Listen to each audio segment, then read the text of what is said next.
be together for one thing. It's the first time we've seen each other, I think, together in person about a year almost, which is crazy.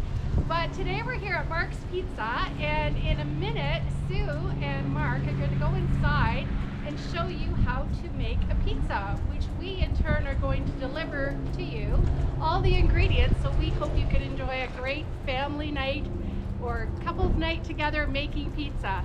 Have fun, and we hope you love it as much as we do.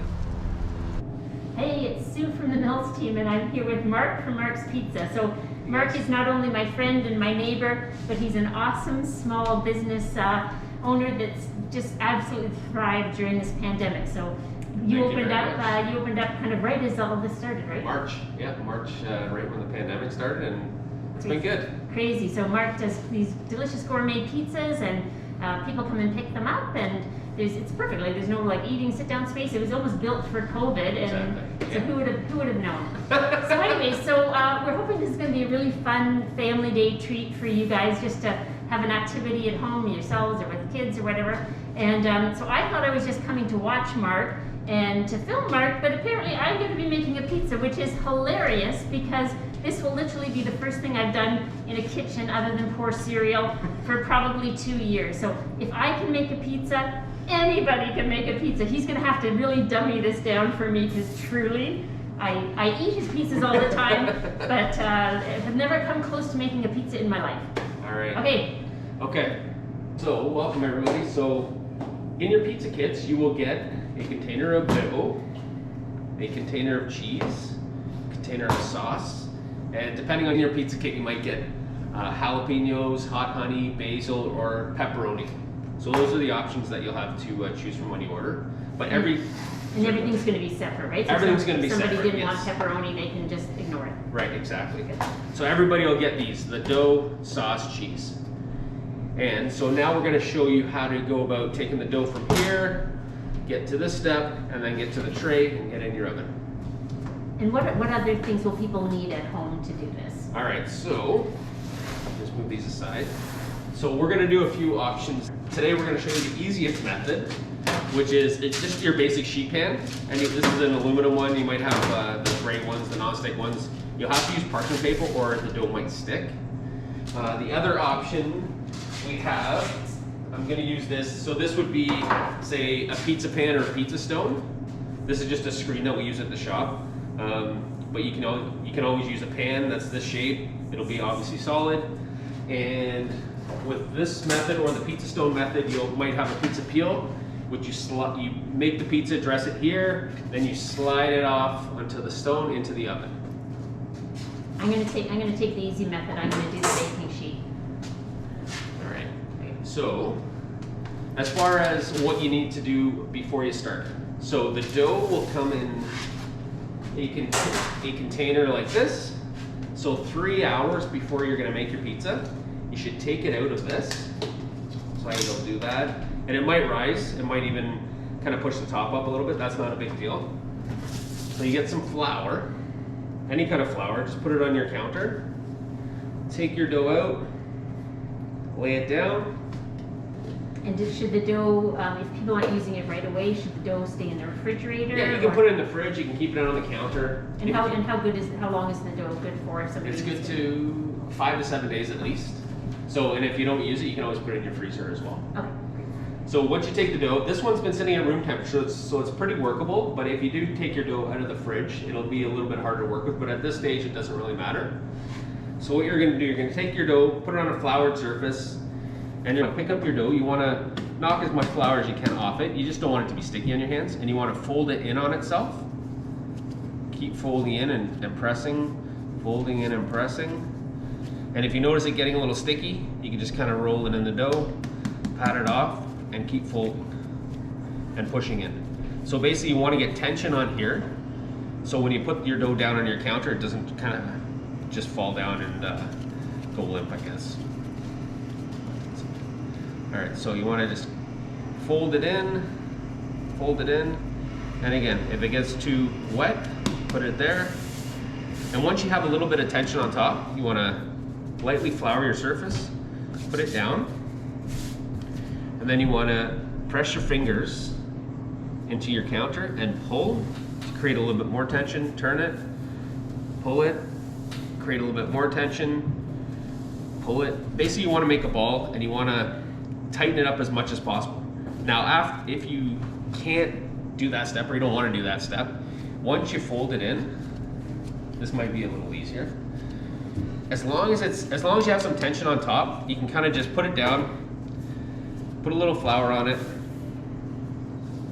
and then get some plastic wrap. Put it on top, put it in a warm section of your kitchen. You can put it on a tray, on a plate, if you have a warmer section in your house. Just let it rest for 2 or 3 hours. Do you have any questions on that? Nope, that sounds good. So the big thing is just to leave yourself enough lead time that you Yeah, can you do need this about at least 2 to 3 hours for sure. ahead of Yeah. when you want to. Okay. And you basically you just want to make a ball out of this. If you get it like the way I did it, great. As long as it looks kind of like that, you're looking good. Sounds good. All right, so we're a couple hours later, and your dough should have risen nicely. And what you're gonna do, if you have 1 or 2 or 3, most of you will probably just have 1. Just lightly flour it and just kind of press it. It should feel nice and soft. So you want to see how. Take Yeah, flour too? Sure. Okay, I'm truly an idiot when it comes to this stuff, so.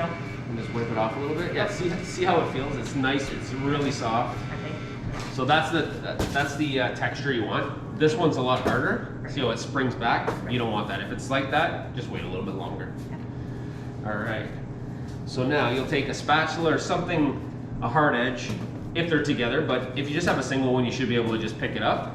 So that container that you gave us, that will typically make one. That'll make pizza. one Okay. 16-inch pizza Okay. round, Okay. or it'll fill a tray, maybe not as big as this, but your average kitchen cookie sheet. Sounds good. All right, so you want to pick up your dough. So those ones are stuck together. So what we're going to do is cut them, and then if you want to just scoop it up, Okay. we'll grab So it. at home, people are only going to have one of these. Basically. Yes. Okay. So then put it in here. Okay, right in. Yep.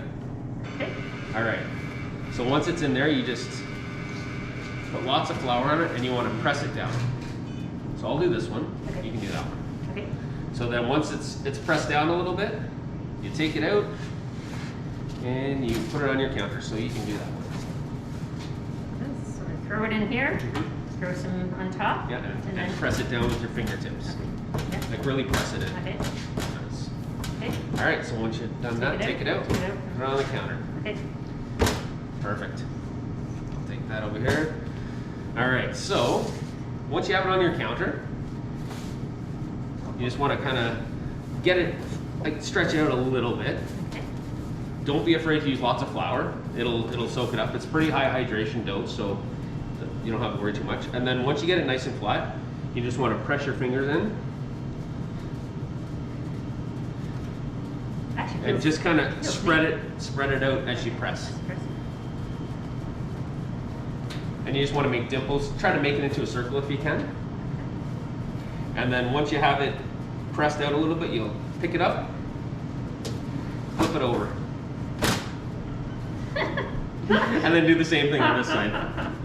So just press it out, press it around the edges, and you're almost like pushing it out a little bit. So it's good you have to teach me because you probably take it also for granted. But when you actually have to tell me what to do, you realize what an idiot. No, we're good. We're good. Okay. All right, so that's pretty good. So that's good. So all right, so it's relatively a circle. That's fine as long as it's approximate. You're good. So now, since we are putting it in a cookie sheet, we want to make it more of a rectangle or an oval. So you put your fingers underneath, and kind of lift it up, stretch it a little bit. Nice. And then you'll turn it around, do the same thing with the other side, and it's like let it fall, let gravity do that, and then pull it out a little bit with your hands. Okay. See, it's looking good. Okay, just keep doing that. Yep, just keep doing that. And stretching it out, pulling it out, stretching it, pulling it. I feel like a little bit Nice. when I was a kid with Play-Doh. Yeah, it's almost like that, yeah.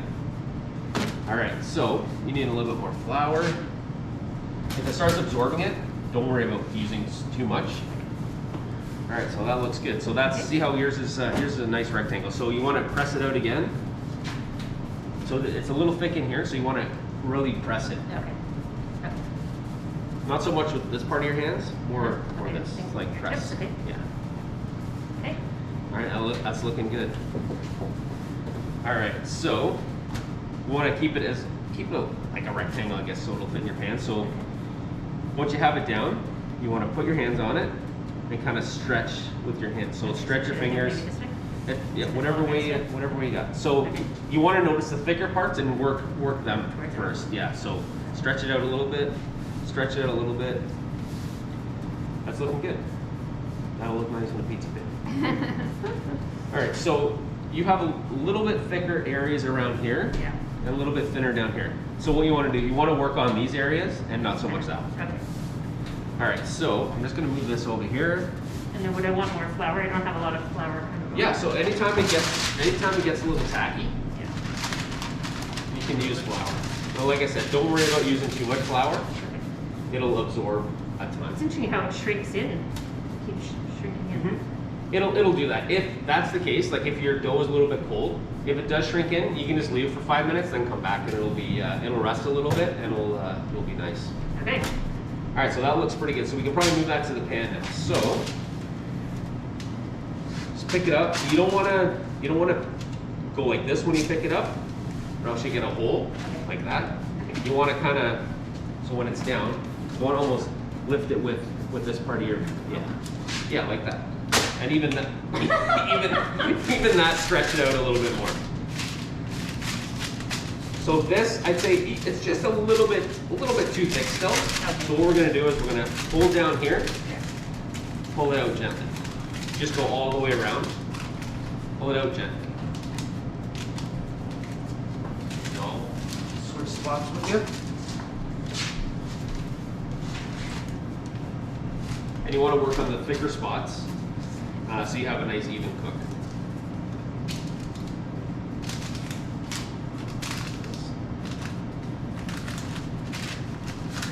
Alright, that's looking good.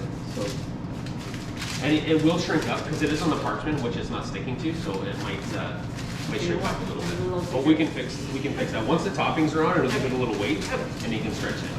All right, so that looks pretty good. Another option, if you don't get the size or the shape that you want, you can use a rolling pin. Let me go grab one. All right, so if it's not going the way you want, you can always use a rolling pin. So flour it well, turn it over. Both sides have to be floured, or else when you roll it, it'll stick. So you can roll it out a little. That is a gigantic rolling pin, I know.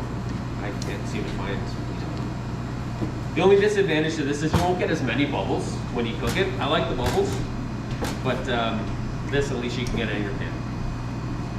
Do you have to worry about it getting too thin or just? No, it's just the thinner you get, the crispier the crust will be. Okay. So this is good. You want to try for an even crust. Okay. So for me, this makes a lot of sense. Yeah, and it's, if you don't have a rolling pin, you can use a wine bottle. Oh, good. Yeah. There's a few. Do you have any? There's a few of those. Does that empty wine bottle work? Not as good, but yeah, if you got it, you got it. Okay. All right, that's perfect. Okay, good. All right, just gonna put this on here.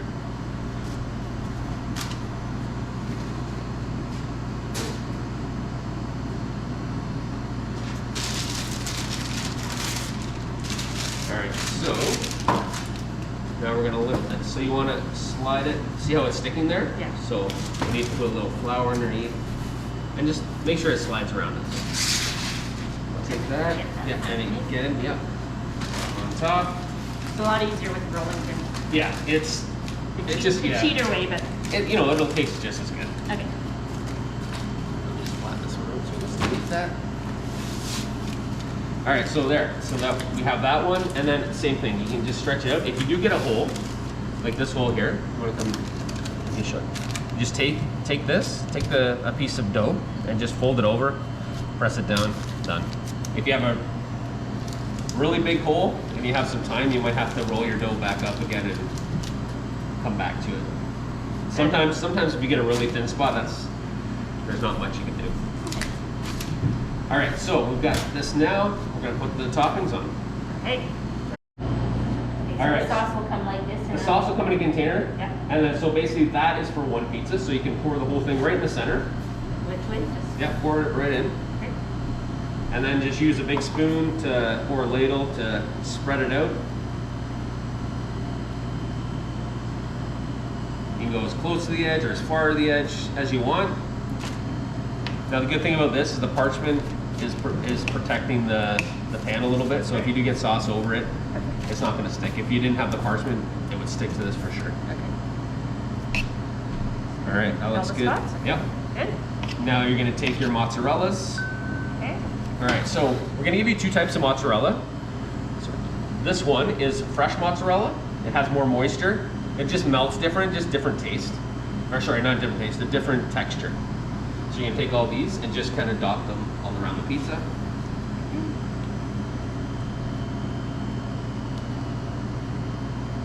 Perfect.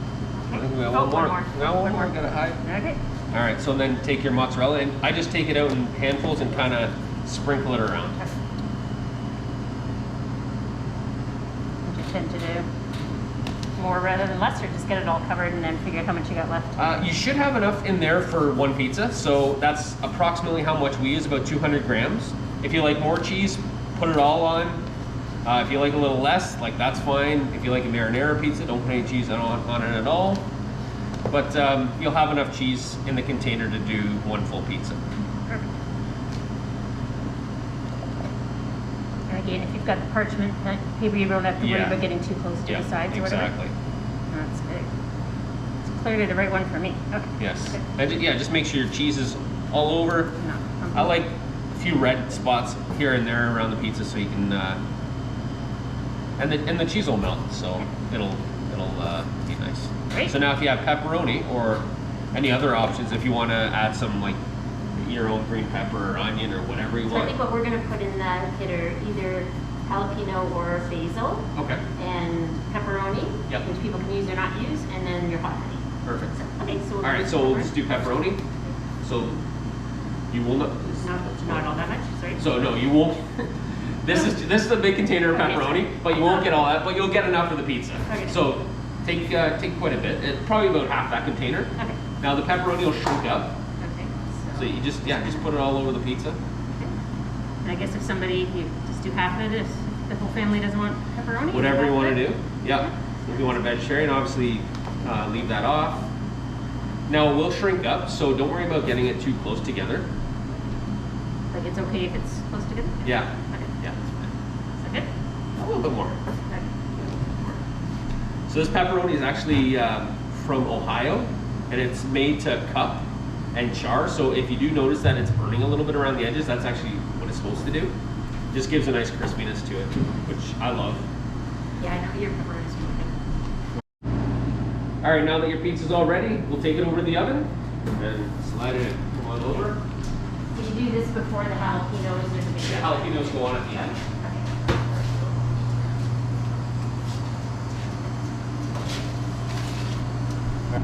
All right, so we just put the pizza in the oven. You had a question about the So I just wondered in terms of what temperature you put in and high rack, low rack. temperature? Anywhere from 450 to 500 is good, and middle rack's probably good. If you notice that the top's not cooking as well as you want it to be, but the bottom's pretty well cooked, just turn the broiler on. That'll work. Or same thing, if the top's really cooked, the bottom's not, you can actually just take it off the pan, put it right on your rack, and the bottom will brown up nicely. All right, so if you have a pizza stone, I'll show you how to do that method now with our dough. All right, so you'll need a pizza peel, which obviously you make your pizza on here, you assemble it, and then you slide it onto your pizza stone in the oven. I'm going to use this rack to show you what the pizza stone would look like. All right, so if you have a pizza stone as an alternative way, you probably have experience doing it this way. I'm going to show you how to do it with our dough and with your kit. So you'll take your dough,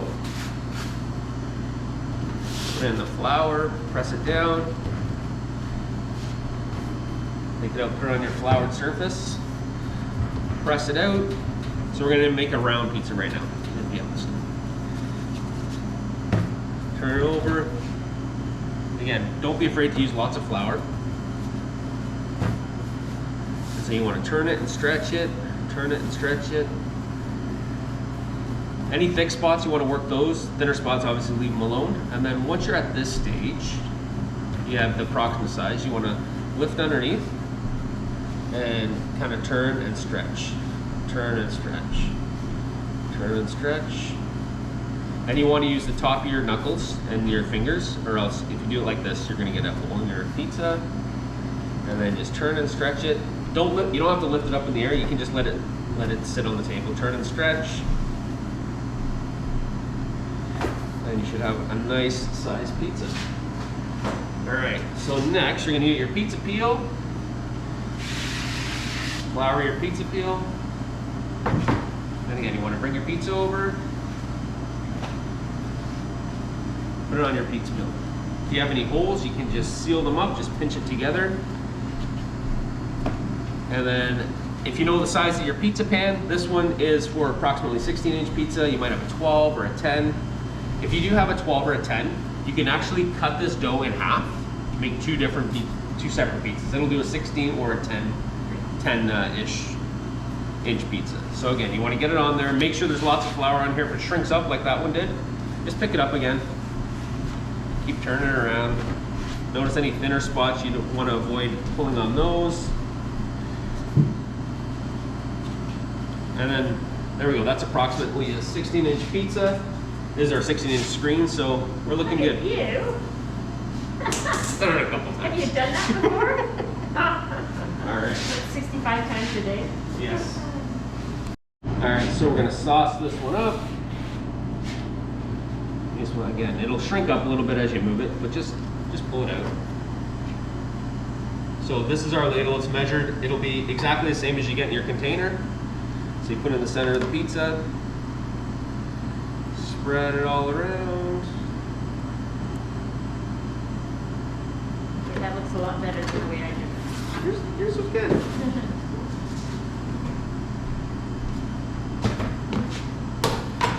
Now you'll also have fresh mozzarella, so just dot that around. I don't have any right now with me, but so you can just take your cheese, spread it around.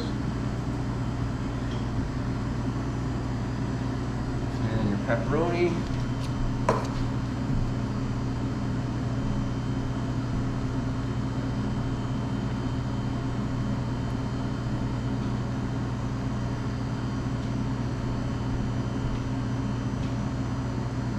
All right, so once you have all your toppings that you want on the pizza, this is the most important step. So I'm just gonna assume this is your oven with your pizza stone. That's gonna be your stone. When you're taking this over to the oven, you wanna just shake it, make sure this moves. If it doesn't move, if some part sticks, you can lift it up, throw a little flour underneath, and then it has to move, because if you go over to your oven and you try to slide it off, one part sticks, some of it's going, some of it's not.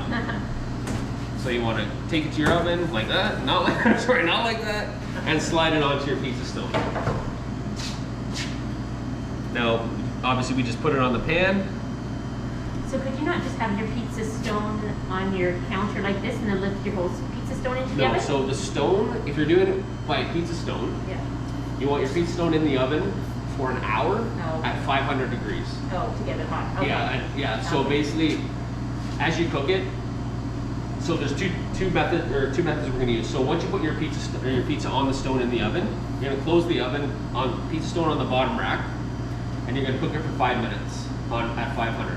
And then after 5 minutes, you're going to turn the broiler on. So the stone will keep cooking the bottom, Okay. and then the broiler will cook the top. Okay. And then you'll get a really great looking pizza. That's how you've probably seen at my house when you came to pick up pizza. That's how I started in the oven. So it'll work out really well. And if while you're going off your pizza peel, if it doesn't work out, you just fold it over to make the panzerotti. Not the end of the world. All right, so I'm gonna take this into the oven. We'll check on our pizza.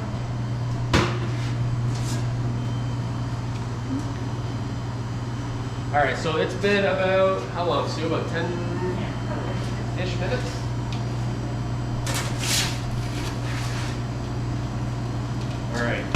All right, so you have your pizza in the oven. The bottom's not looking as cooked as you want it. So what you're gonna do, you're gonna slide it out of the pan, directly onto one of your racks in the oven.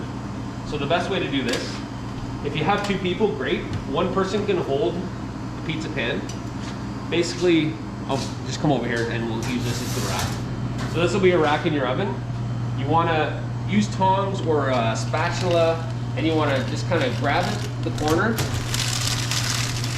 and slide it off right onto the rack.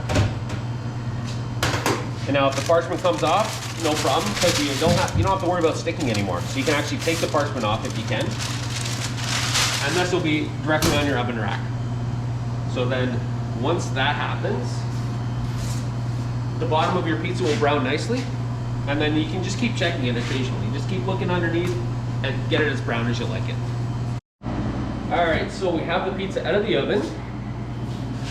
Let's take a look how it looks underneath. We put it just back in the pan just as to hold it. So you want, if you get some black spots under there, that's great.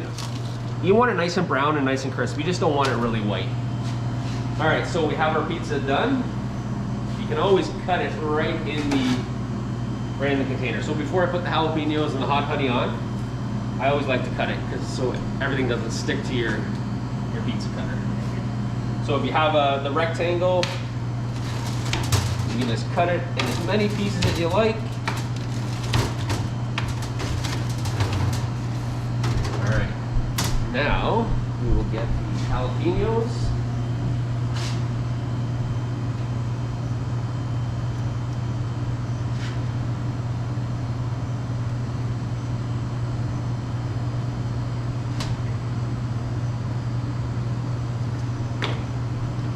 And you will also get a small container of hot honey. I think of that shout out to Mark's Hot Honey. Yes. Toronto Life at Christmas time, what did they say? It's the number 4 gift idea, Mark's Hot Honey. I don't know how they got it, but I'll take it. Yeah, that's awesome. All right, so you get your hot honey and you'll just drizzle it all over your pizza. Now what we always finish it with at the shop is some parm. Just grate some parm, pecorino, any hard cheese. And then a little olive oil. If you have a good olive oil, you can always use that. It's not necessary. And then, yeah, enjoy. It smells so good. All right, so here's the round one we did as well. So again, a 16-inch pizza. If you don't have a 16-inch stone, you can always make it a little bit smaller. You'll have a couple of them if you do. And then again, cut first.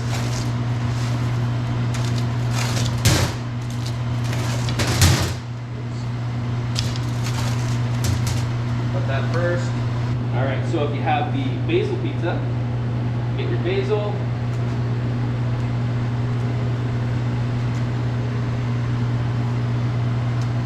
Put that all around. And your hot honey. And again, you can finish it with any hard cheese, parm, pecorino, Gouda, and old Gouda. And yeah, there you go. All right, so we have our pizza done. Yeah, sweet. Sue did amazing. Oh yeah. This looks half decent too. Good. It's the bottom's nice and cooked. Sweet. And again, it's Good, it'll and it's be fun, you know what? yeah. It's just, we hope you'll be able to do it as a fun, friendly activity. We'll bring you everything you need to know, except you'll provide your own pan, parchment paper, and oven, and it'll be great. So hopefully you'll have a lot of fun, and we're happy to drop it off. Just let us know which pizza you want, and we're good to go. And you can watch Mark's video as you're doing it. And we'll have printed instructions as well. Yeah, we'll print out the instructions. The big thing to remember is you have to basically let the dough rise or prepare it 3 hours before you're going to actually do the activity. Yeah. So take it out of the container, put it on your counter in a ball, and then cover it for 3 hours, and then you'll have a successful pizza. Good, yeah. And if not, it'll still taste good. It'll Don't worry. still be- So it's all fun, and it's so nice to see you doing so well. I appreciate and, you guys it's awesome. helping me out. Yeah, it's great. Spreading the word. It's Fantastic. great. Awesome. Thank you.